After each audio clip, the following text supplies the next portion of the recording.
लाल बाबा राय studio से आप देख रहे हैं न्यूज 18 बिहार झारखंड।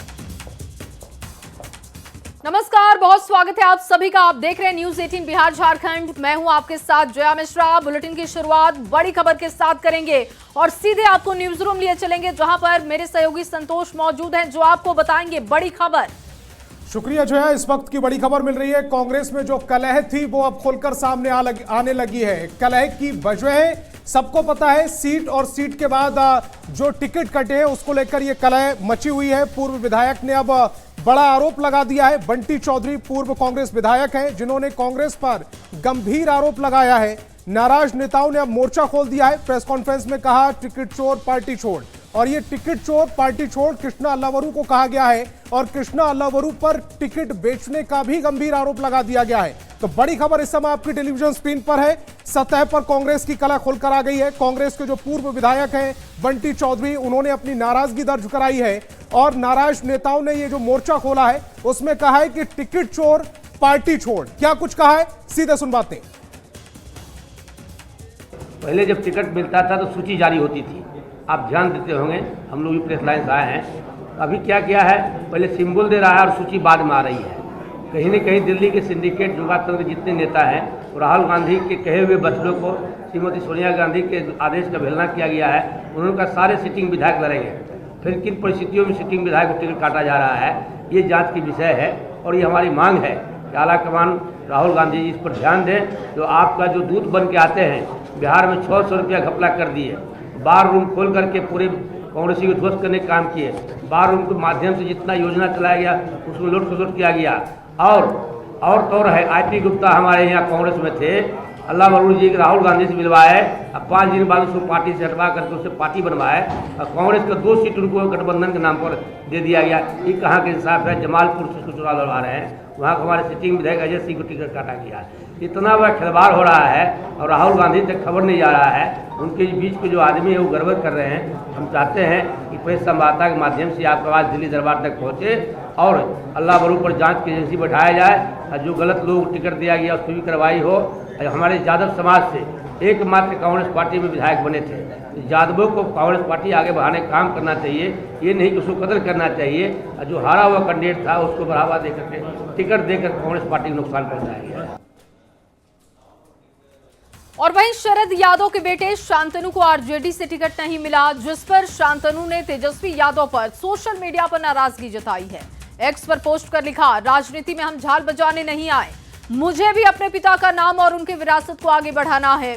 मेरा विरोध सिर्फ आवाज उठाना नहीं बल्कि जिंदा होने और अपने हक के लिए डटे रहने का सबूत है। ये 2 पोस्ट आपको दिखा रहे हैं। मेरे खिलाफ राजनीतिक षड्यंत्र किया गया, ये पोस्ट किया गया जब टिकट नहीं उनको दिया गया। अब देखिए, टिकट ना मिलने की नाराजगी जताई है और एक लंबा चौड़ा पोस्ट भी उन्होंने लिखा। तेजस्वी यादव को लेकर उन्होंने बयान भी दिए और साथ ही ये भी कहा कि हम राजनीति में झाल बजाने नहीं आए हैं, बल्कि मुझे भी अपनी पिता की विरासत को आगे बढ़ाने की जिम्मेदारी मेरे ऊपर है, मुझे उस जिम्मेदारी को निभाना है। राजनीति में हम लोग झाल बजाने नहीं आए हैं, हमको भी जो अपने पिताजी का नाम आगे बढ़ाना है और पूरी मजबूती से बढ़ाना है। आप सब जानते हैं कि मेरे पिताजी ने हमेशा गरीबों की, पिछड़ों की, दलितों की आवाज पूरी बुलंदी से संसद में उठाई है। सड़क से संसद तक वो हमेशा जो है शेर की तरह धारते। तो हम लोग भी हैं उनकी विरासत को आगे बढ़ाने के लिए और अब बैठते हैं हम लोगों के साथ, जो भी अब निर्णय लिया जाएगा उस पर आप सब लोगों को बताएंगे। और वहीं बीच चुनाव में कांग्रेस में कोहराम की स्थिति दिखी। नाराज नेताओं ने शुरू की है बगावत। नाराज आनंद माधव ने इस्तीफा दे दिया, कांग्रेस में सभी पदों से उन्होंने इस्तीफा दिया। राहुल गांधी को इस्तीफे का पत्र भी भेजा जा चुका है। कांग्रेस रिसर्च कमेटी के चेयरमैन और पार्टी प्रवक्ता के पद पर आनंद माधव थे, जिन्होंने इस्तीफा दे दिया है और राहुल गांधी को लेटर भी भेज दिया है। नाराजगी कांग्रेस नेतृत्व से है। टिकट बंटवारे को लेकर ये नाराजगी दिखाई जा रही है। नाराज नेताओं ने मोर्चा खोल दिया है। आनंद माधव की तरफ से राहुल गांधी को इस्तीफे का पत्र भेजा गया, उनका बयान आपको सुनवाते हैं। एक 33,000 से हारे हुए व्यक्ति को टिकट दे सकते हैं, लेकिन 113 वोट से हारे हुए व्यक्ति को टिकट नहीं देख सकते हैं। आप एकमात्र यादव विधायक जो कांग्रेस से थे, आप उनको टिकट नहीं दे रहे हैं, उसकी जगह दूसरे हारे हुए व्यक्ति को टिकट दे रहे हैं। यह एक व्यक्ति की बात नहीं है, न सिर्फ छत्रपति यादव की बात है, बल्कि ये पूरे यादव समुदाय के लिए ये बात है कि एक यादव इकलौता जो कांग्रेस में था, आपने उसको टिकट से वंचित कर दिया। उसका आधार क्या है? यह एक बहुत बड़ी बात है। आप बात करते हैं कि हमारे पास पैरामीटर है और हम मजबूत लोगों को टिकट देंगे। वो क्या पैरामीटर है, उसमें कहीं कोई पारदर्शिता नहीं है। और चलिए इस बीच आपके सामने एक और बड़ी खबर रखे। इस वक्त की बड़ी खबर यह है कि एक और कांग्रेस विधायक ने पार्टी के शीर्ष नेताओं के खिलाफ बिगुल फूंका है। कांग्रेस विधायक आफाक आलम ने गंभीर आरोप पार्टी पर लगाए। बिहार कांग्रेस प्रभारी कृष्णा अलावरू, प्रदेश अध्यक्ष राजेश राम और कांग्रेस विधायक दल के नेता शकील अहमद खान पर गंभीर आरोप लगाए गए। पैसे लेकर विधानसभा का टिकट बेचने का आरोप इन तीनों नेताओं पर है। राहुल गांधी और मल्लिकार्जुन खड़गे से पूरे मामले में हस्तक्षेप की मांग उठाई गई। पूर्णिया के कस्बा से कांग्रेस विधायक है आफाक आलम, टिकट कटने के बाद गंभीर आरोप लगाए। इससे पहले छत्रपति यादव ने भी पैसे लेकर विधानसभा का टिकट बेचने का आरोप लगाया था। कांग्रेसी विधायकों और नेताओं के बागी तेवर पर बड़े नेताओं ने अभी तक चुप्पी साधी हुई है, लेकिन देखिए एक एक करते हुए पार्टी की तरफ से बगावती सुर सुनाई दे रहे हैं और कई बड़े नेताओं ने गंभीर आरोप लगाए। हम कहना चाहते हैं राष्ट्रीय अध्यक्ष को, विपक्ष के नेता बड़े राहुल जी को, कि इसका जांच कराया जाए। ऐसे साफ सुथरा छवि को खराब करने वाले कौन लोग हैं, वो जांच करके वैसे लोगों का नकाब खोला जाए। हम ये मांग करते हैं कि इस तरह का जुल्म क्यों किया और ये पैसे का उगाही क्या है। साफ सुथरी बात में हम कहना चाहते हैं कि राजेश राम जी और अलावरू साहब, शकील खान साहब और साइड में कुछ और हैं लोग जो पैसे का उगाही करके वैसे वैसे लोगों को बनाया जो महागठबंधन को गंदा करने का काम किया है। और वहीं उत्तर प्रदेश के उप मुख्यमंत्री केशव प्रसाद मौर्य ने कहा कि राहुल गांधी विदेश घूम रहे हैं लेकिन बिहार नहीं आ रहे और तेजस्वी यादव अपने गठबंधन साथियों का अपमान कर रहे हैं। ये जो कुछ भी हो रहा है, मैं मानता हूं बिहार के लिए अच्छा हो रहा है। जो जनता इन्हें 10 से 25 सीटें देती थी, शायद इसके लिए भी ये तरसेंगे।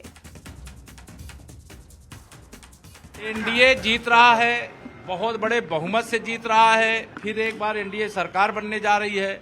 महागठबंधन के अंदर जो दल हैं उनका भी कोई राजनीतिक भविष्य नहीं है। श्री राहुल गांधी जी विदेश घूम रहे हैं, देश घूम रहे हैं, लेकिन बिहार नहीं आ रहे हैं।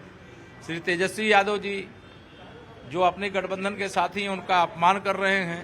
तो यह जो कुछ भी हो रहा है, ये मैं मानता हूं कि बिहार के लिए अच्छा ही हो रहा है। जो जनता 10, 20, 25 सीटें इनको देती, शायद अब उसके लिए भी ये तरसेंगे। क्या लगता है गठबंधन, महागठबंधन अपने ही इसे फुटबॉल कर रहे हैं, सभी नेता एक दूसरे के खिलाफ उतर जा रहे हैं। तेजस्वी यादव, राहुल गांधी अपनी ढपली, अपना राग इनका सबका चल रहा है।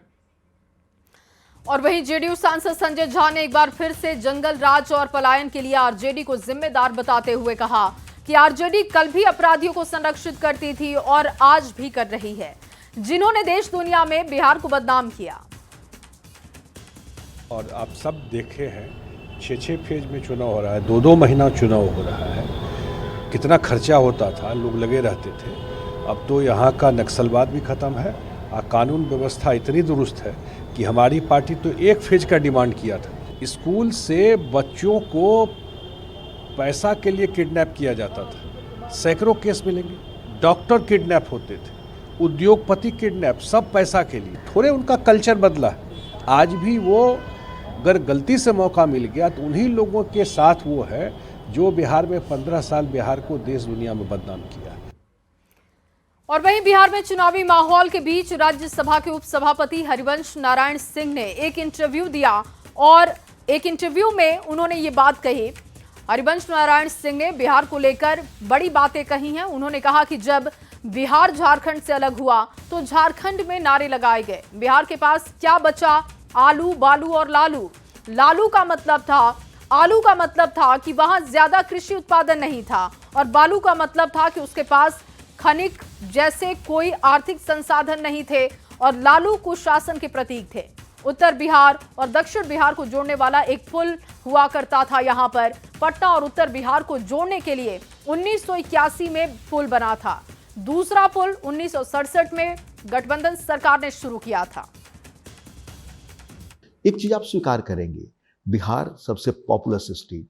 बिहार ने 3 डिवीजन अपने दौर में देखे हैं। पहले वो बंगाल से अलग हुआ, बंगाल से अलग होने के बाद फिर वो उड़ीसा से अलग हुआ, दूसरा दौर, फिर तीसरा झारखंड उससे अलग हुआ। जब झारखंड अलग हुआ तो नारे लगते थे उन दिनों नवीन जी झारखंड में कि बिहार के पास क्या बचा? आलू, बालू और लालू। आलू का मतलब होता था कि एग्रीकल्चर प्रोड्यूस का बचा, जो बहुत अधिक उत्पादन उस वक्त नहीं होता था। बालू यानी कुछ अब उसके पास जो कहा था इकोनॉमिक रिसोर्सेज जो सारे थे, मिनरल्स जो थे, वो तो चले गए झारखंड में। और जितना इंडस्ट्रियलाइजेशन बिहार के नाम पर हुआ था वो तो झारखंड में चला गया, बिहार के पास कुछ नहीं।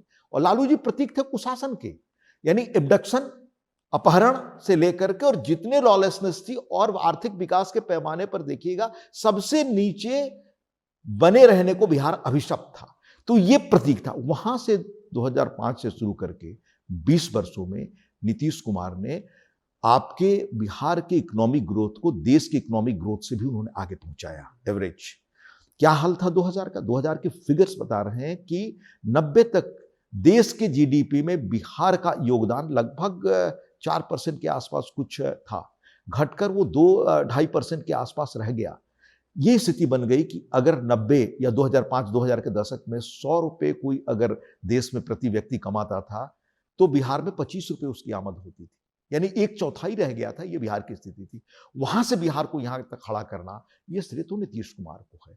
और लॉ एंड ऑर्डर की क्या स्थिति थी कहने की जरूरत नहीं, एब्डक्शन पर्याय बन चुका था। और उसके बारे में बताया टिप्पणी, टाइम से लेकर, गार्डियन से लेकर, इकोनॉमिक्स से लेकर, अगर मैं सबका कोट करूं नवीन जी, तो माना जाता था कि बिहार देश पर बोझ बन चुका। उस बिहार को नीतीश कुमार ने निकालकर यहां तक पहुंचाया और इंफ्रास्ट्रक्चर में आज बिहार देश के सर्वश्रेष्ठ विकसित जो राज्य उनके मुकाबले खड़ा। एक पुल सिर्फ नॉर्थ बिहार और साउथ बिहार को जोड़ने के लिए एक पुल हुआ करता था, वो भी पुल बनाया था विश्वेश्वरैया ने, और बना था वो लगभग 50-52 के दौर में, जब पंडित जी ने कहा तब मोकामा में पुल बना और विश्वेश्वरैया जी की उम्र 90 वर्ष हो चुकी थी, तब जाकर उन्होंने लोकेट करके। दूसरा पुल 81 में जो बना पटना और उत्तर बिहार को जोड़ने के लिए, उसकी शुरुआत 67 में मिलीजुली सरकारों ने किया। यानी एक पुल बनने के लिए बिहार को लगभग 30-35 वर्ष इंतजार करना पड़ा। आज दर्जनों पुल हैं जो जोड़ते हैं। 1100 से अधिक पुल नीतीश जी के कार्यकाल में बना। इंफ्रास्ट्रक्चर उन्होंने सत्ता में आते ही कहा था कि कोई 4 घंटे में पटना पहुंच जाए, 6 घंटे में पटना पहुंच जाए, मैं वो इंफ्रास्ट्रक्चर देना चाहता हूं। और वहीं बिहार के चुनावी समर में एक साथ कई तरीके के रंग दिख रहे हैं। फिलहाल तो चुनावी पारा हाई है, लेकिन सुपौल से एक शख्स का बिजनेस आइडिया चर्चाओं में है। दरअसल सुपौल के महेशपुर गांव के रहने वाले मोहम्मद बदरुल नाम के युवक ने इस चुनावी माहौल में एक अलग ही रास्ता चुना। चुनावी माहौल को देखते हुए उसने फूल और प्लास्टिक के माला का कारोबार शुरू किया। प्रत्याशियों के समर्थक जमकर खरीद भी रहे हैं। इससे पहले कोरोना काल में भी युवक ने अलग आइडिया से मुनाफा कमाया था। बिहार में इन दिनों चुनाव की बहार है और चुनाव की बहार के बीच लोग नए बिजनेस आइडिया लेकर आ रहे हैं और एक नए बिजनेस आइडिया सबको मिला रहे हैं। जो व्यक्ति कभी कोर्ट कचहरी में घूम घूम कर मास्क और मोजा बेचा करता था और इसे एक बिजनेस आइडिया आया कि ये लोगों तक माला खुद पहुंचा रहा है, जिसकी वजह से इसकी आमदनी भी बढ़ रही है और लोगों को भी सुविधा मिल रही है कि जैसे ही कोई कैंडिडेट नॉमिनेशन करने के बाद बाहर निकलता है तो उसे माला ढूंढना नहीं पड़ता है और उसे ये शख्स महज 20 से 25 रुपये में उसे माला उपलब्ध करा देते हैं, जिससे इनका भी रोजगार चल रहा है, लोगों को भी सुविधाएं मिल रही है। अब बताइए क्या नाम है आपका? सर मेरा नाम बदरुल, नाम मोहम्मद बदरुल। ये आइडिया आपको कैसे आया कि क्यों ना माला बेचा जाए? सर हमको मालूम हो गया जो यहाँ पे चुनाव होगा सर माला बिक्री होगा। सर माला बेच रहे हैं, मोजा बेच रहे हैं सर बहुत दिन से। कितना पीस माला रोज बेच लेते हैं? सर 30-40 पीस बिक जाता है, 40-50 पीस बिक जाता है सर। तो कितना आमदनी हो जाता है? सर 300 से 400 रुपया बचत होगा सर। तो बेरोजगारी के आंसू रोने वाले लोगों के लिए ये बिजनेस आइडिया जो जिस व्यक्ति ने सामने लाया है एक निश्चित रूप से मिसाल है कि इंसान जब चाहे तो कोई किसी तरह का व्यापार शुरू कर सकता है और उससे अपनी आमदनी कर सकता है। Amit Jha, news 18 network, Supaul. और चलिए इस वक्त की बड़ी खबर आपको दे। बिहार में पीएम मोदी की संभावित सभा 24 अक्टूबर को पीएम की संभावित सभा की जानकारी है। बेगूसराय और समस्तीपुर में हो सकती है रैली।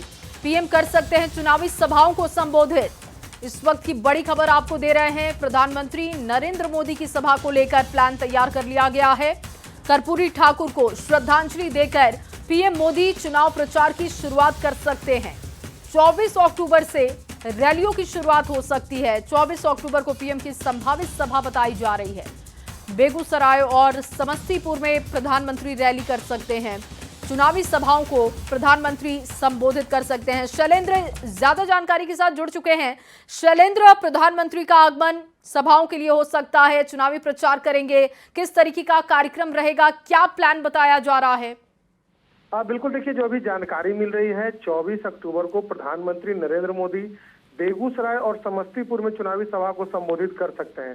हालांकि इस पर अभी संभावना जताई जा रही है कि तारीख या समय में कुछ फेरबदल हो सकता है, लेकिन बेगूसराय और समस्तीपुर का चयन किया गया है चुनाव प्रचार के लिए प्रधानमंत्री नरेंद्र मोदी का, और खास तौर पर इस क्षेत्र को चुना गया है। और बीजेपी के तरफ से कहा गया है कि कल तक स्थिति और स्पष्ट हो जाएगी, लेकिन फिलहाल जो अभी जानकारी आ रही है कि 24 तारीख को 2 जगहों पर प्रधानमंत्री सभा कर सकते हैं, और साथ ही साथ इसी दिन अमित शाह भी बिहार आ सकते हैं और शाहबाद या मगध के क्षेत्र में उनकी सभा हो सकती है। हालांकि उस पर भी अभी आधिकारिक जानकारी नहीं आई है, लेकिन ये कहा जा रहा है कि अमित शाह भी उसी दिन आ सकते हैं और एक बड़ी चुनावी सभा को संबोधित कर सकते हैं। तो लगातार कि जो नॉमिनेशन है वो हो जाएगा। दीपावली खत्म होने के बाद प्रधानमंत्री अमित शाह के साथ साथ तमाम जो बड़े चेहरे हैं भाजपा के, वो बिहार का रुख करेंगे और चुनाव प्रचार करेंगे। जी बहुत शुक्रिया शैलेंद्र तमाम जानकारी के लिए। और वहीं कांग्रेस नेता भूपेश बघेल के विवादित बयान पर केशव प्रसाद मौर्य ने तीखा पलटवार किया। कहा कि राहुल गांधी की बुद्धि भूपेश बघेल के अंदर घुस गई है और इसीलिए इस तरीके की घटिया बयान दे रहे हैं। एनडीए की जीत होगी और एनडीए पूर्ण बहुमत से सरकार बनाएगा। कांग्रेस और महागठबंधन की स्थिति खिसियानी बिल्ली खंभा नोचो जैसी है।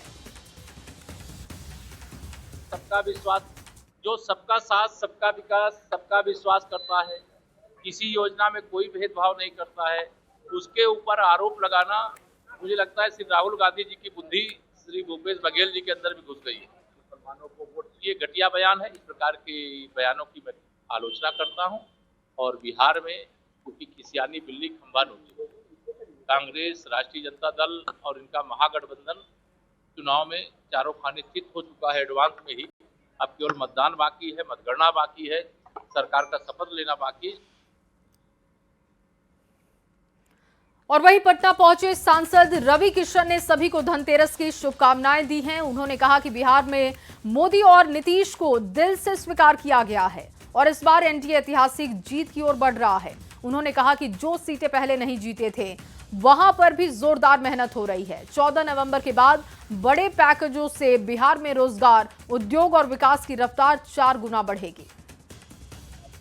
बहुत ऐतिहासिक दिख रहा है। देखिए क्या है कि मोदी जी और नीतीश जी को बिहार अपने सीने में लगा लिया। धनतेरस का सब लोगों के शुभकामना दे।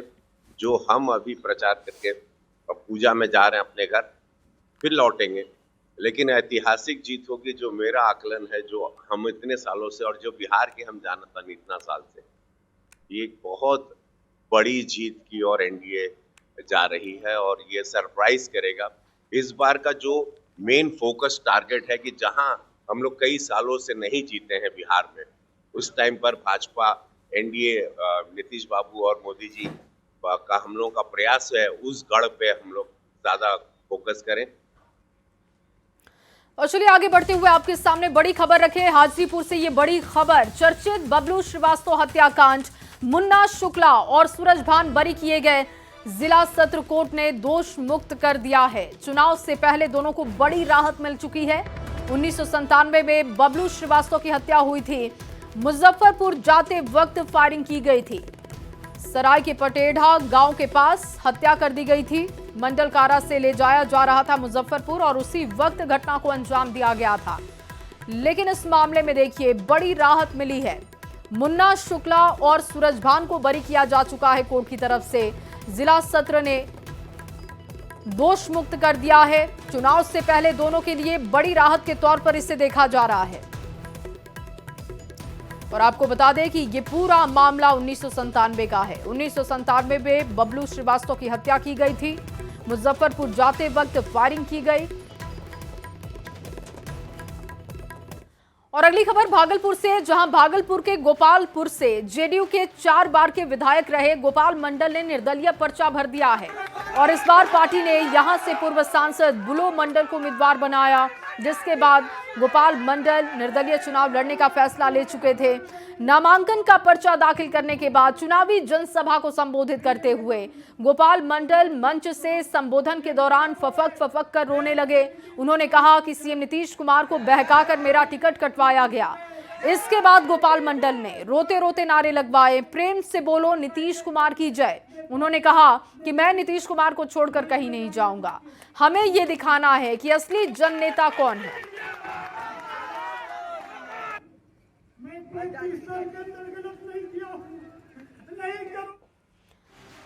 और फिलहाल इस बुलेटिन में बस इतना ही। आप बने रहिए न्यूज़ 18 बिहार झारखंड के साथ।